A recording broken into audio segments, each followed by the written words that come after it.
Yosenju.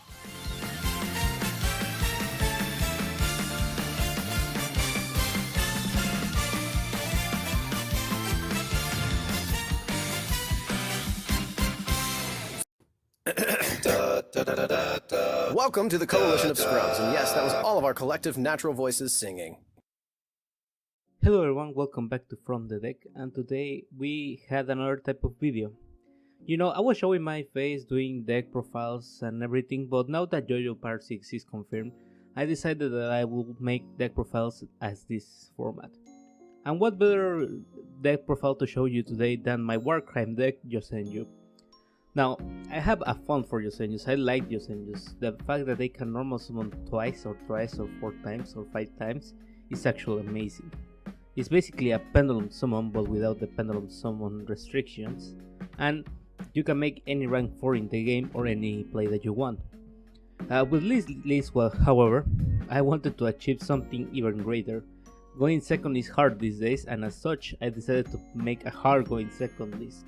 I took inspiration from Gabe's list for Burning Abyss when he put Dimension Shifter for some reason, and I decided that since Yosenjus come back to the hand on the end phase, you can play Dimension Shifter just fine on this deck.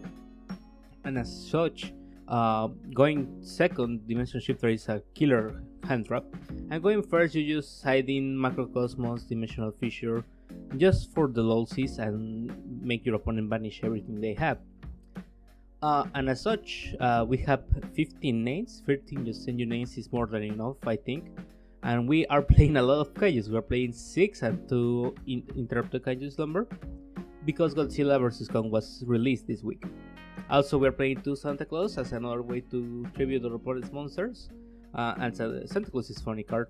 For consistency, we have the Fire from Ancient Tenkis, the Pool of Desires, and the not so cheap card Triple Tactic Talent. For some type of control after our first turn, we are playing the Revolt. Tribeca Revolt is a good card because you can make Shriek with it and just banish a card for free, basically. The extra deck is the best part that I love of it. If you know that Chakanine can be made in any deck to just make a Trident, this is a deck that they can afford to play. Because you can make Chakanine into Borbo, attack for it, and make a Zeus. Or Chakanine into Borbo into Trident. And also playing Tiger King because you can search Tenki off of him. It is a cool thing. I was playing the other one that gives you an extra normal summon, but on this deck I think that is kinda of redundant. As for our other 2 rank 4s are Tornado Dragon and Baguska. Tornado Dragon is very good for the match where your opponent sets a lot, because as you have seen, this is a monster hate deck, not a back row hate, so that is one way to deal with your opponent's back row. Baguska is just plan B, the famous plan B. And for link plays, I have an IP Masquerena just to get rid of anything, like in this case the token from Dino World. I could get rid of it with Masquerena. I'm a Unicorn for a target, Access Code Talker for finishing games quicker, and the Shrek for our Revolt. And as you can see, our side is basically back row hate and going first cards. Setting impermanences is something really cool. I think people doesn't do that enough. Torrential Dribble is also very powerful this format, I think. Heavy Storm Duster is just our going first MSTs.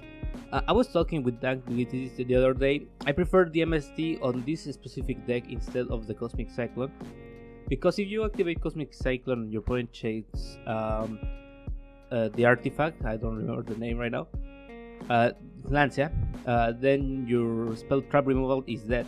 You just pay 1000 life points. But with MST plus Dimension Shifter, even if your opponent Lancias you, then it just still destroys the spell or trap that you are targeting. So I think MST on this specific deck is way better than the Cosmic Cyclone. This deck is expensive, not gonna lie. The staples that you need are expensive on the extra deck and the TTT, but you can change those for somewhat more budget cards if you really need to. You can go off and play only one Zeus, you don't need the 2%. It's just a way to just play through more extensive games though.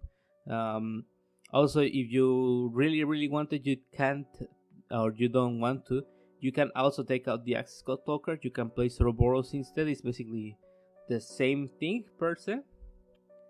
Also, the TTTs can be changed for any other way of drawing or of negating monster effects, whatever you want.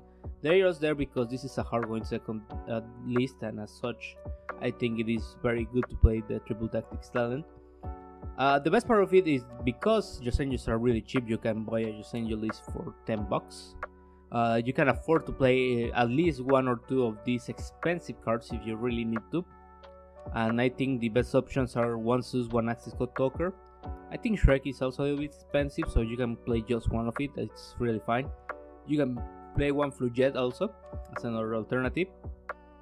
And for the Tactics talent, you can play stuff like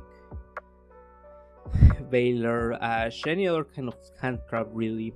It doesn't really matter. You can also probably put the third Santa Claus, the third Interrupted Kaiju Slumber, and you can get away with that. I think this deck has a lot of potential when talking about annoying your opponent, and you can really accomplish very good things with this deck. Anyways, I'm just going to leave here because I want to watch part 6 when it comes out. Thank you very much for joining in today, and we'll see on the next one. See you.